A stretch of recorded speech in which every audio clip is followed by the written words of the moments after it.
Merci beaucoup, Vinciane, et merci beaucoup pour l'invitation et cette opportunité de discuter de mes recherches ici aujourd'hui au Collège de France. I will also switch to English if you don't mind, and again apologize for my voice. Hopefully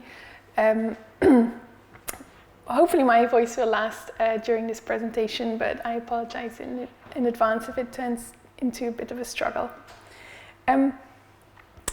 So I want to talk to you today about a single simple term, theoi, gods, and I want to start by presenting two examples. The first comes from a graffito found on a potsherd on the Athenian Agora. It was found together with other such pottery fragments in a deposit of debris in the northwest corner of the Agora, where a public dining facility was located. The graffito is inscribed on the bottom of a pot, as you can see here, and it's dated to the second quarter of the 5th century. It records some names of individuals and calls them kalos, beautiful. Thericles, Pyxonos, or son of someone, kalos, Timoxenos, kalos, Charmides, kalos. We have many graffiti from ancient Greece which name individuals like this and add these appellations of beautiful, or sometimes the insulting counterpart, katapygon, lewd, to them. These kalos inscriptions, as they are usually called, are regularly found in private dining contexts, where they have been understood as part of the flirtatious fun-making culture of the symposium. What is interesting here is on our graffito is that it frames its names and kalos designations in a very unusual way. The text is presented in a grid pattern and includes also on the left-hand side twice inscribed the word theoi, gods. Anne Steiner, who has studied this graffito and others that have been found with it, has argued that many of these graffiti can be understood as parodies of the practice of ostracism. They make fun of the democratic institution designed to curb elite powers and the larger culture of fame of which it was a part. The graffito with the theoi inscription takes this imitation of public text a step further, however. The incised grid pattern of the graffito is very similar to the grids used on stone stelae to guide the inscription of stoichedon writing, which is very rarely found on pots, but obviously common on stone inscriptions. Secondly, then, we have this theoi, gods, an invocation which appears extremely regularly as a heading on different types of public inscriptions throughout the Greek world. This graffito, then, appears to be a parody of a public inscription, a parody of the many decrees, laws, financial accounts, and public regulations which were regularly inscribed on stone and set up throughout the landscape of Greek polis. The theoi heading, together with the stoichenon pattern, acts here as identifier of the genre of public inscription.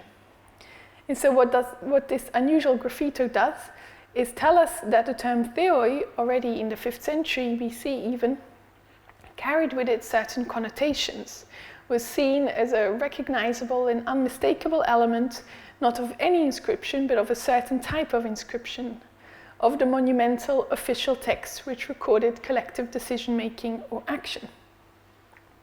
So this graffiti gives us an indication of that, how the theoi heading came to be seen as a perhaps rather formulaic element.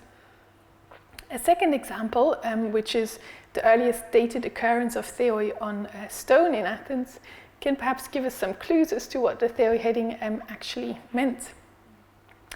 This inscription here on the left is part of the financial accounts for the construction of a new statue of Athena. This statue, which was designed by the famous sculptor Phidias, was constructed for the Parthenon as part of the extensive Periclean building programs on the Acropolis in the late 5th century. The inscription was abandoned at line 5, as you can see, and a second attempt was made on a new stone. This is the inscription on your right. This complete version, which records the expenditures of the treasures of Athena in building the statue, includes spaces on the left-hand side of the stone for a column of figures. Perhaps the stonecutter abandoned his first attempt because he realized he had not left enough space for the numbers. In any case, on the first version, we have as first line the invocation theoi, agathē, tychē. In the new version, however, this line is left out. So this is curious. We find here first the inclusion of a heading, which is extremely rare still for the time, and which not only invokes the general gods, but also Athena, the subject of the statue with which the inscription is concerned, and tychē, fortune, fate. But on the second attempt to inscribe this information, these invocations are then left out. Recently, scholars have shown how the accounts for the statue of Athena differ from other contemporary accounts of the Periclean building programs on the Acropolis. These other accounts for the Parthenon and the Erechtheion, for example, are much more like proper examples of official bookkeeping, Theodore Scheer, for example, has shown. In contrast, the accounts for the giant Athena statue are much less detailed. Not only that, but their appearance differs too. One stele, which is a summary of the works carried out for the statue, is often considered one of the most beautiful inscriptions of the 5th century, with large, careful lettering and a very polished background. The documents displayed or published by the overseers of the golden statue seem much more like statements for display, as if their purpose was to memorialize the financial effort involved in setting up the monument of Athena's statue. So here then we find this early Athenian theoi heading in a context where particularly careful attention is paid to the inscription process, and which demonstrates also the symbolic function of inscriptions. They are not only texts but also objects, monumental objects set up and displayed in a particular place to be viewed, not only read, and interact with their surroundings. The fact that this heading invokes not only theoi, but also a specific deity, Athena, and then tychē, as well as the fact that these divine names are then omitted again in the final version of this inscription, highlights some of the complexity, often unrecognized, of interpreting invocations like theoi. We'll come back to this inscription also later. What does it mean to add the term theoi or divine names to a document such as this one? So these two early and striking occurrences of the theoi heading demonstrate, I think, the intriguing nature of this pervasive, yet sporadic, plain yet mysterious inclusion of the divine on inscribed documents in Greece. Long noted, the theoi heading has also long been passed over and has actually received very little systematic investigation. For a long time, the only two substantial studies were two unpublished PhD theses from the 60s and 70s, until a recent article by William Mack, who has now examined theoi headings on Attic degrees. This general lack of much sustained analysis is consequence of the fact that the heading is usually considered not to require much analysis. The theoi heading is often put swiftly aside after vaguely and conjecturally explaining it either as a consecration formula, an echo of a prayer, or more generally as an appeal to the divine. Many interpretations consider the heading's appearance formulaic, and with formulaicness comes the assumption of an absence of significance. Formulaicness has also been assumed for the heading agathē tychē, which can at times be found alongside theoi. It becomes the more common one of the two in the Hellenistic period and has often been considered a replacement of theoi. In the Hellenistic period and later, these headings do appear to become rather standardized in terms of their usage, but their early occurrences, I think, show a more varied and complex picture. Which gods exactly are being referenced here? What is the function of this formula? And how does it relate to the inscribed text which follows it? What exact role are these gods here assigned?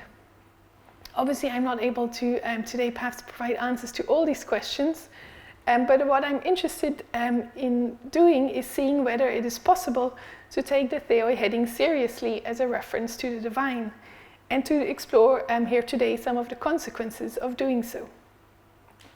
So I'm going to start by giving a very brief overview of theoi headings and what they look like, where we find them, using Oropos as a case study, before focusing on the question of the heading's interpretation. So 4 different suggestions have been made for how we could interpret it, and I want to suggest a new way of understanding the heading and its function by doing 2 main things.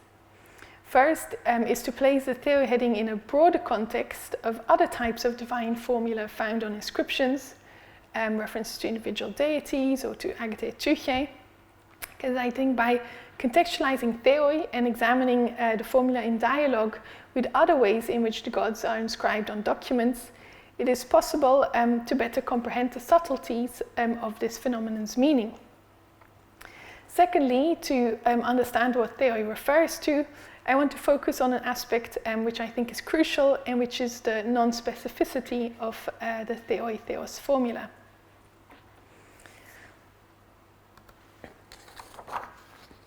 So, to start off with a very quick overview, sorry.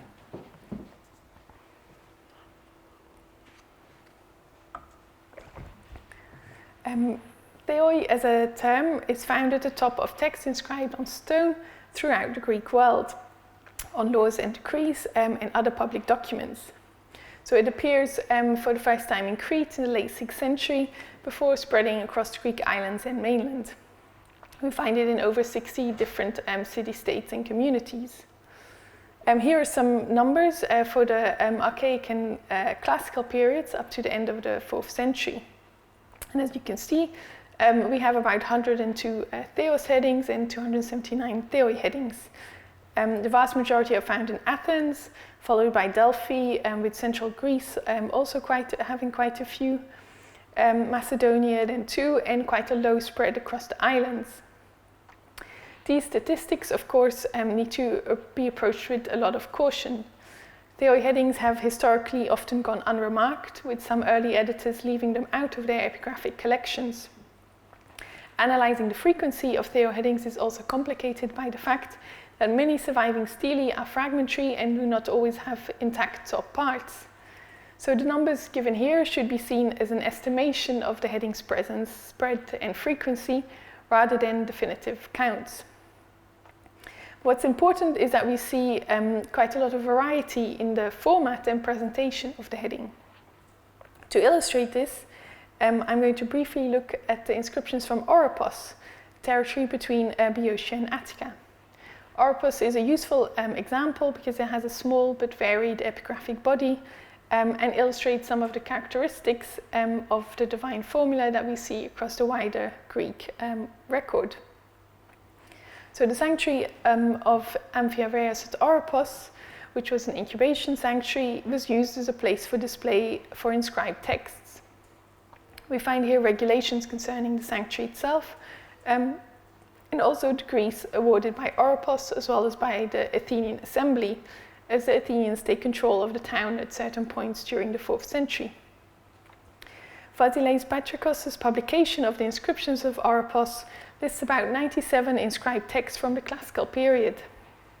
Most are dedications or epitaphs without theoi, but there are 19 decrees, 13 of which have a heading invoking the gods, and we also find theoi on a sanctuary regulation. Here you see an overview of the theoi headings. What is interesting is, again, the variety that we see here, even in this very small sample. As you can see, the text of the actual headings themselves show variation. We find theos in the singular and theoi in the plural. Oropos 2 is an example of theos, as you can see very clearly here, the singular. And we also find tychē agathē included sometimes for good fortune alongside theoi. Here you can see on this squeeze from Oropos 4 that agathē tychē is included here, and you also see that the heading is presented in a very different way, as part of the stoicheiron pattern, not on its own line, so it doesn't stand out in the same way. The heading is presented in general in different ways, as noted here in the last column, For example, it's sometimes on its own line on the left, sometimes also spread out across the top of the stele. You can see the theta quite clearly here, or even on the molding above the main inscribed surface, as here where you see the epsilon. And we also note that the type of text where we find this heading. So many proxeny decrees, honorific decrees, and one sanctuary regulation. So this very quick overview from Oropos shows a little bit the diversity of the ways in which the heading gods occurs. A few important characteristics of the formula can be extrapolated from this.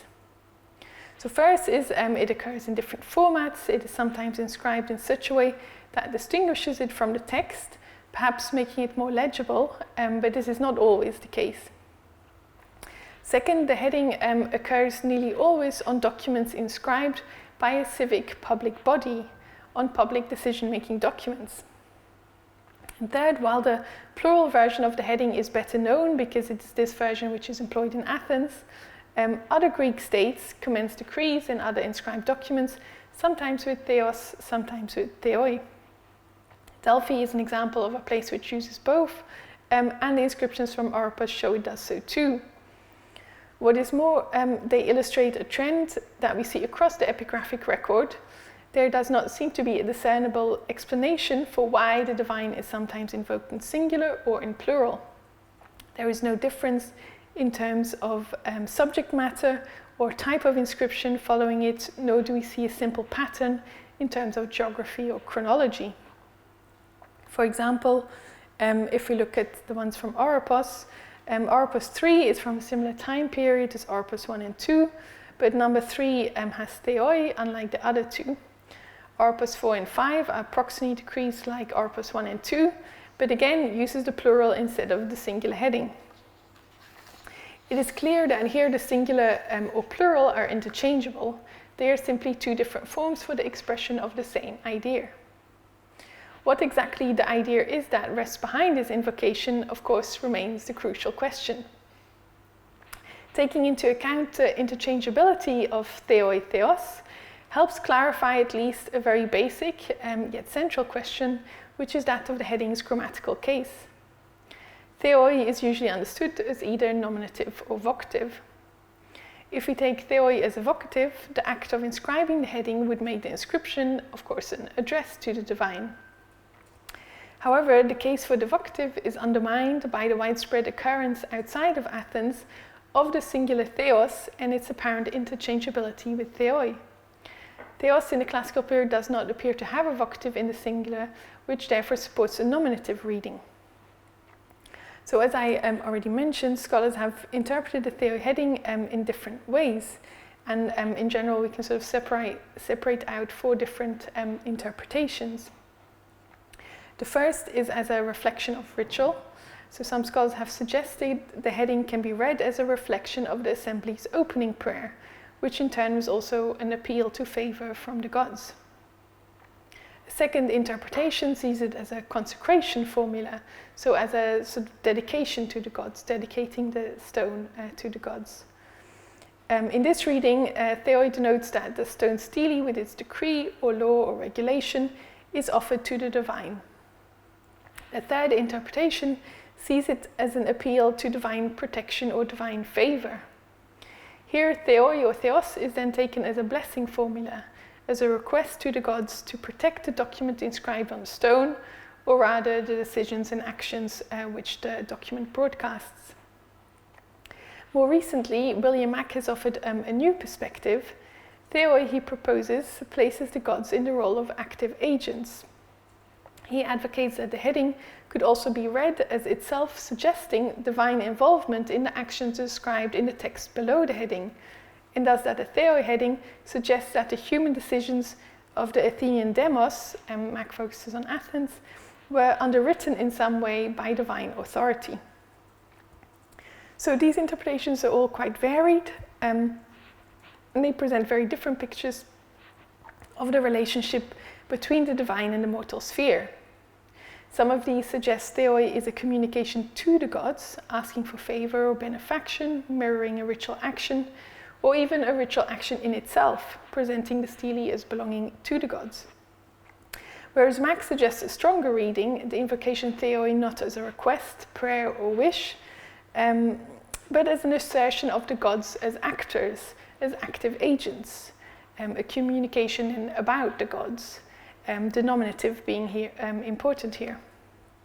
I think Max's interpretation is very valuable, and I would argue that it's in this direction that we need to go to comprehend what this invocation of gods, so frequently inscribed on stones, really means. To show why I think so, let's take a closer look at these different interpretations. They actually correspond, I argue, to other divine formula which we find on inscriptions, so not to the theoi, theos heading. As such, it is by contextualizing theoi in a broader context of ways in which deities are included in inscriptions that I think a fuller, more nuanced picture emerges of what meaning and significance such formulae actually carry. So let's start with the first idea, the idea of theoi as a reflection of the Athenian Assembly's prayer. Of course, the heading is found far beyond Athens, and so this anthropocentric reading doesn't really fit very well with the totality of our evidence. Secondly, the heading's haphazardness also discounts against this reading. The fact that theoi or theos was not included on all inscriptions of a particular type in a particular time or place is in and of itself an important characteristic of the heading and suggests that it cannot be understood as a ritual necessity. Invoking the gods on the published record of a decree was evidently not considered essential to the working and enactment of a decree, and is therefore unlikely to be a mirror of a ritual which was part of a public decision-making process. Secondly, there's the idea that theoi is a consecration formula, that it contains the notion of dedication. This is obviously in general, a very common way in which the divine is present in epigraphic contexts. On dedications, of course, and votives, deities' names appear extremely commonly either in the dative, indicating the recipient of a gift or offering, or else in the genitive, as a way of denoting the divine ownership of an object, for example, an altar or even a sanctuary. But such consecration formula are found on dedications, but very, very rarely on decrees. Yet we do have a few exceptional cases, one of which also comes from Oropos. This is a stele which records a decree from the Athenian Council concerning the restoration of the fountain and baths of the sanctuary. It carries as heading hiera amphirao, the sacred things, hiera of amphiraos in the genitive. We can read the hiera here as sacred things or as a reference perhaps to the stele itself, so indicating the stone, the stele of amphiraos. We find here then on a decree of the Athenian Council a formula which explicitly consecrates the stele to a god, assigns it divine ownership. This is a rather unusual heading to find on a decree, and can perhaps be explained by some other elements of this inscription which are also remarkable. It was redated by Dennis Knupfler, former professor here of course at the Collège, to 369 or 8 BC, which means to the period of Athenian control of Oropos.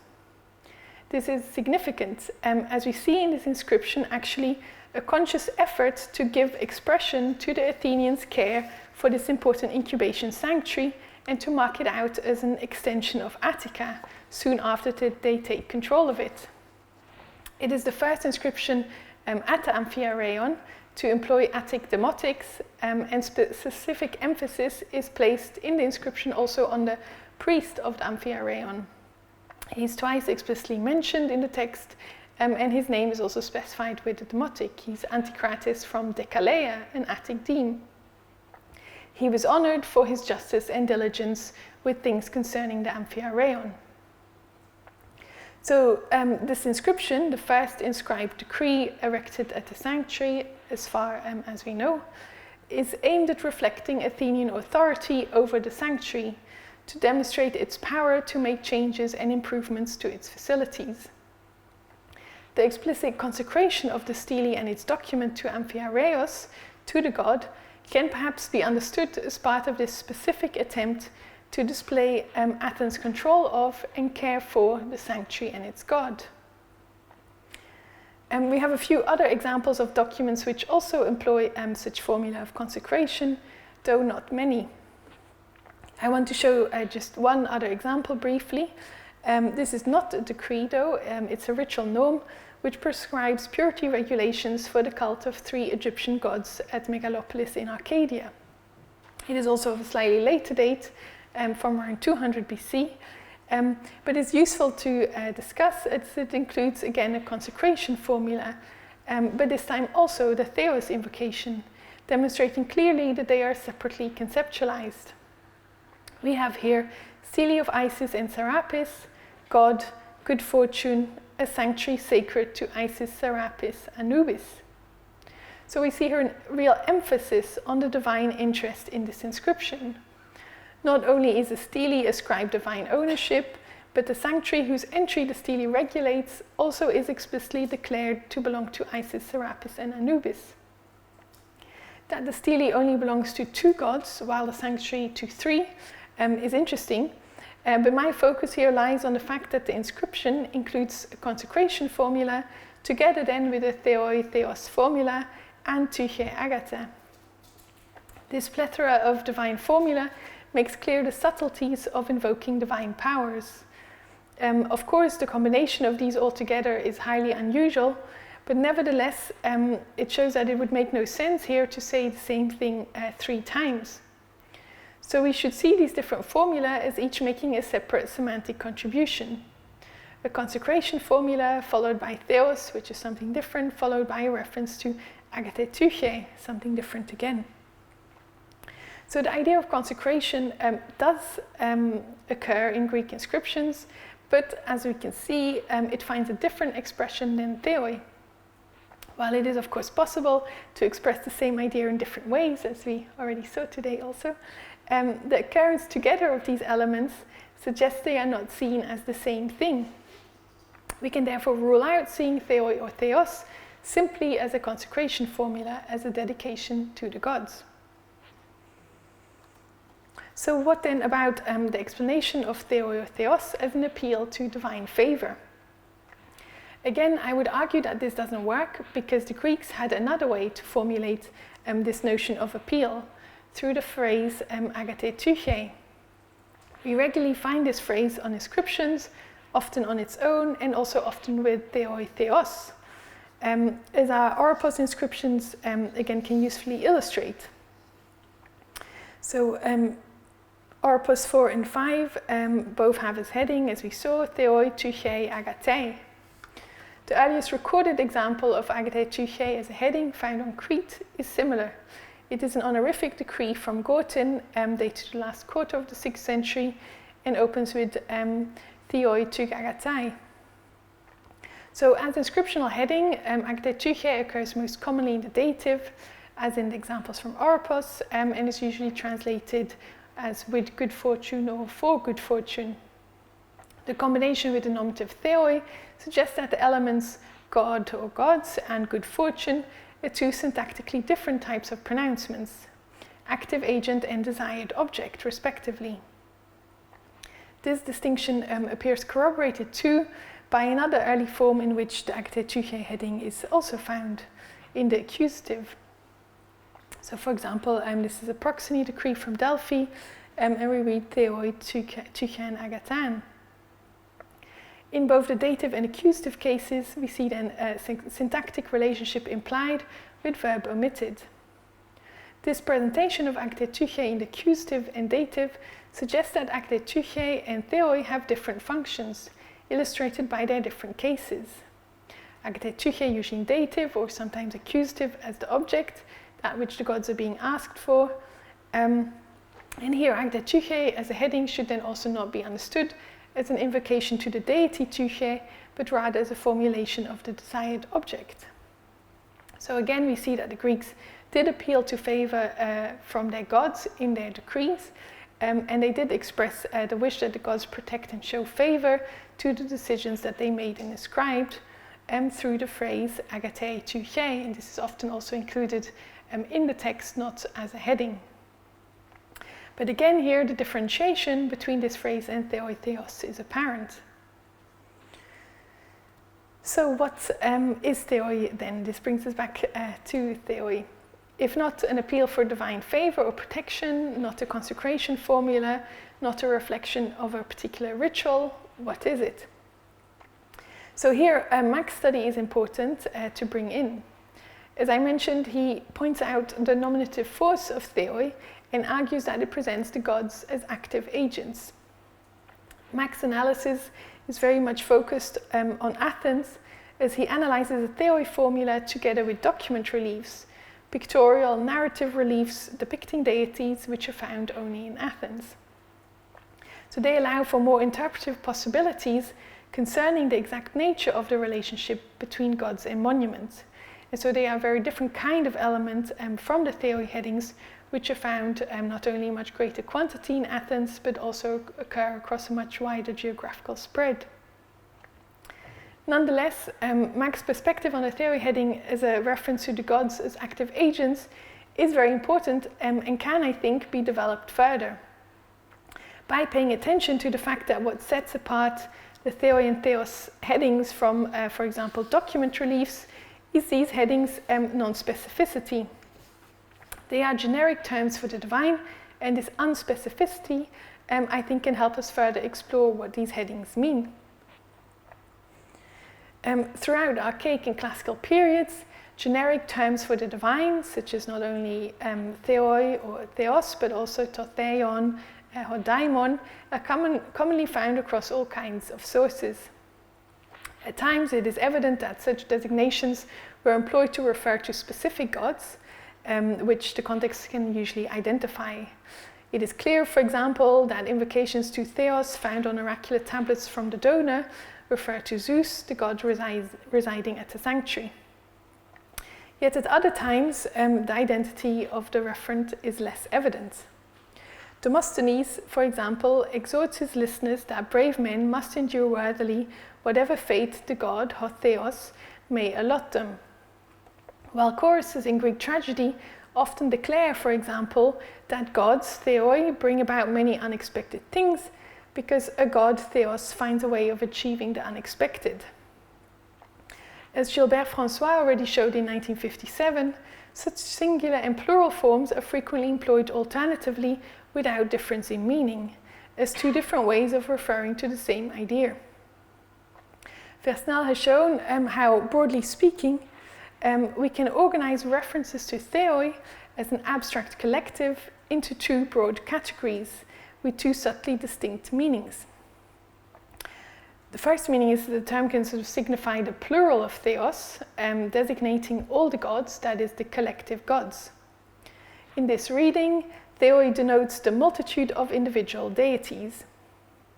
These multiple gods are not anonymous, and it is this meaning which is found mostly in prayers and other acts of communication with the divine. Theoi can, however, also be a generic expression. This is the second meaning. Though grammatically a plural, from a semantic point of view, it refers to a unity, a oneness, signifying one all-governing divine principle. Theoi in this reading is therefore not distinct from, but semantically equal to theos or to theon. Versnel has shown that a primary distinction between these two notions is anonymity. In the first notion, the gods are known and named deities, while in the second notion, theoi in the generic sense are by their very nature anonymous. We can also link approachability to this. In the first notion, the gods are approachable, and therefore references to theoi can function as requests for help. In the second notion, anonymity is taken to mean that these theoi are unavailable for communication. References to theoi in this sense are, Versnel has categorized, never requests for aid or support, but rather concern the assignment of causality. So, for instance, in the Demosthenes quote we looked at, theos is the origin of whatever man has to face. When the gods are a comprehensive anonymous notion, A reference to this category may provide a cause for disaster, but is not helpful as to the desire for solution, help, or recovery. Being an unapproachable supernatural principle, the gods cannot be mollified, and there is no point in prayer or sacrifice. This categorization and classification is useful to think with, as it allows us to dig deeper into the connotations and nuances which the generic terms theoi and theos can carry with them. In a polytheistic system in which naming practices were crucial and addressing deities by their correct names and epithets was important, unnamed deities stand out. What implications or suggestions might the inscription of the term theoi at the head of a stele carry with it? Can this heading be classified into one of the two categories of theoi discussed? One of these two categories. Generally, we can often deduce from the context which of the two meanings or connotations a particular reference to gods might carry. In the case of the theoi and theos heading found on inscribed documents, immediate context is of course lacking. But nonetheless, I think we can place the heading in the second category discussed here.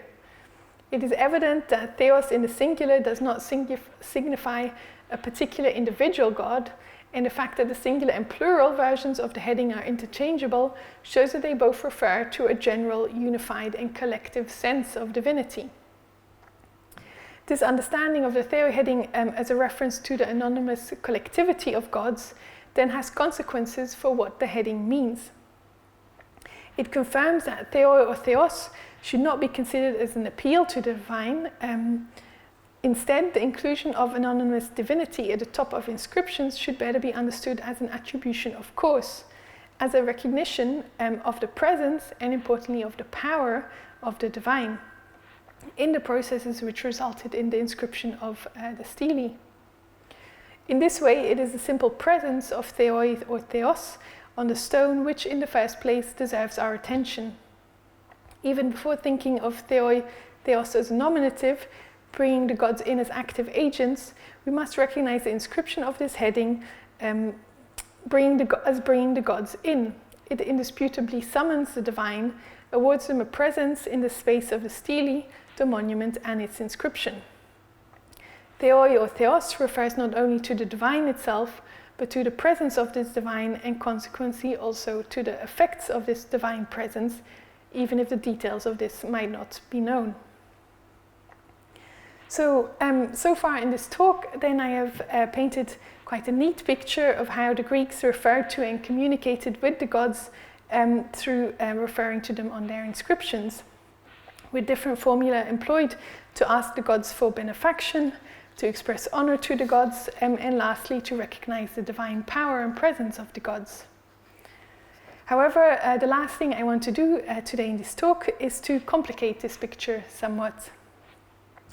Let's look back at the inscription we started with, the document concerning Phidias' statue of Athena.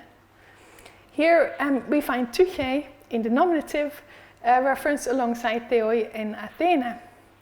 So the inclusion of Athena is of course interesting. First we have this generic anonymous theoi, but then one particular deity is pulled out of this collective designation.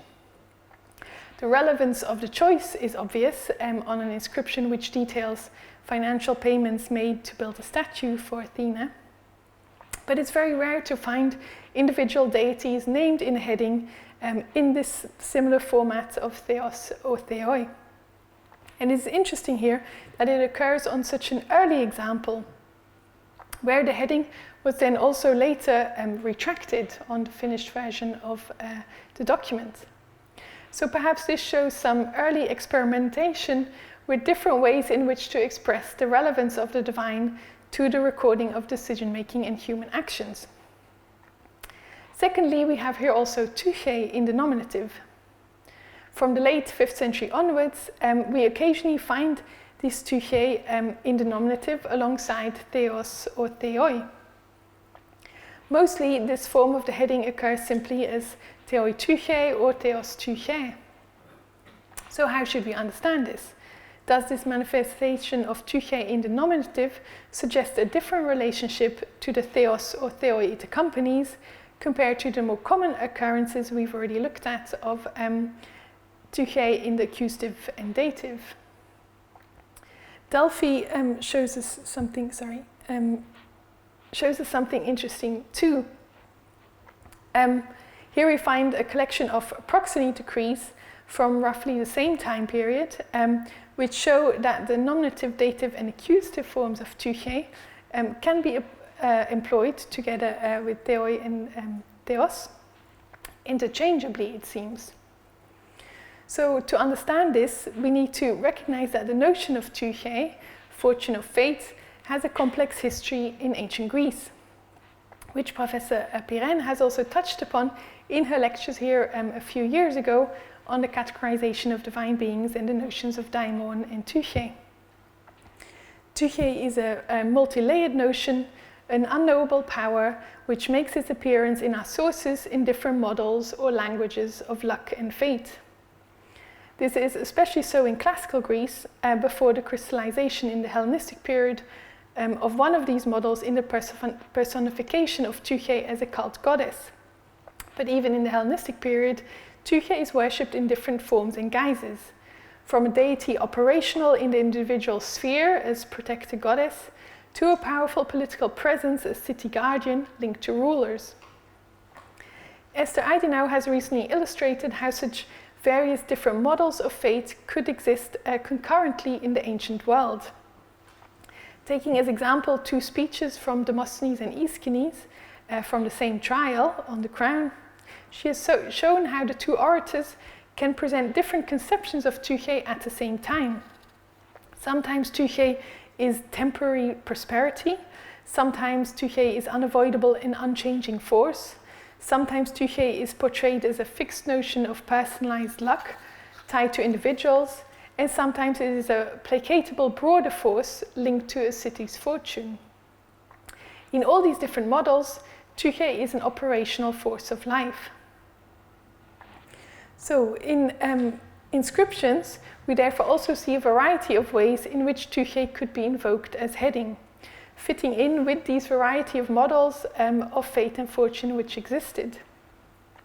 It is this cognitive messiness, as Eidenau puts it, which helps us focalize on the essence of the meaning presented in the divine headings which reference tychē, whether theoi tychē agathē, theos tychē agathān, or theoi agathē tychē. These forms all carried out similar functions. They include a reference to theos theoi, to a generic notion of the divine, unknown and anonymous, whose presence is highlighted. It is a statement of fact, God or gods. Tychē's appearance alongside this, similarly, is not a reference to a particular deity, but a reference to the notion of fortune, whether or not that notion is portrayed as an object, asking the gods for good fortune, or whether tychē is presented as a more separate power, on equal footing perhaps with the divine in the nominative form, as is the case also with the Athena statue.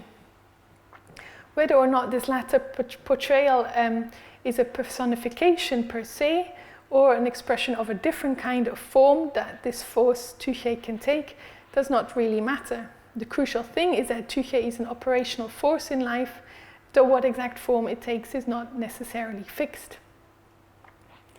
So, to conclude, we've seen that there are different ways in which the ancient Greeks referred to and included the gods in their laws and decrees, their regulations which they recorded and displayed on stone. The invocation theoi or theos should be distinguished from blessing formula such as agathē, tychē, or the scriptures of divine possession. While those are all forms of expressive honoring of the gods or demands to the gods, theoi or theos should be understood instead as a statement of divine presence, as a recognition of the presence and consequent power of the divine. The gods are an active force. This evidently was an idea or a notion which was apparent and clear enough that it did not need invariable and constant expression. It did not need to be included on the stone. And likewise, at times, for whatever reason, this recognition of general, unspecified divine power was sometimes deemed to require more specificity, and then we might find a reference to a particular deity or to a different type of formula. Of course, there is an element of formulaicness to this expression and its repetitiveness, so much so that it can be used to parody also the genre of public inscription, as we saw with the graffito with which we opened today. It is a formula which at the same time can be both formulaic and generic, but nonetheless I think carry meaningful connotations with it. This connotation is not always perhaps activated, but the potentiality is there, the potentiality of reading the heading with its sense of bringing the gods in. I would also argue that the genericness of the theoi invocation, often seen as marking it as unimportant, should be regarded as a conscious choice which suits best the purpose of this invocation, and that genericness therefore does not have to be seen per se as a lessening of intensity or meaning. Rather, it is a device which lets know that a reference has relevance to the collectivity of the divine, that is, to the divine tout court, which is present and powerful.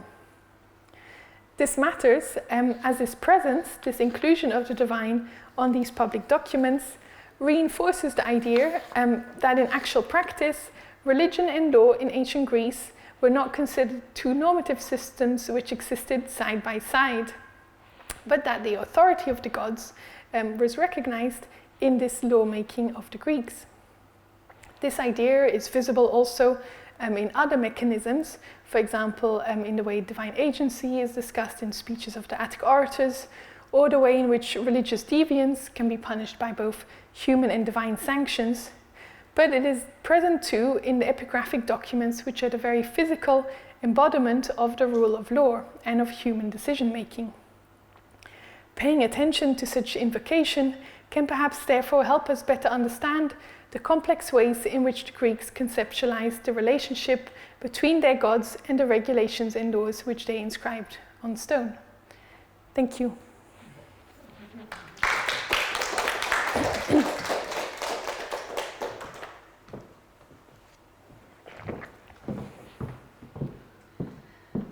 Merci beaucoup, chère Rebecca.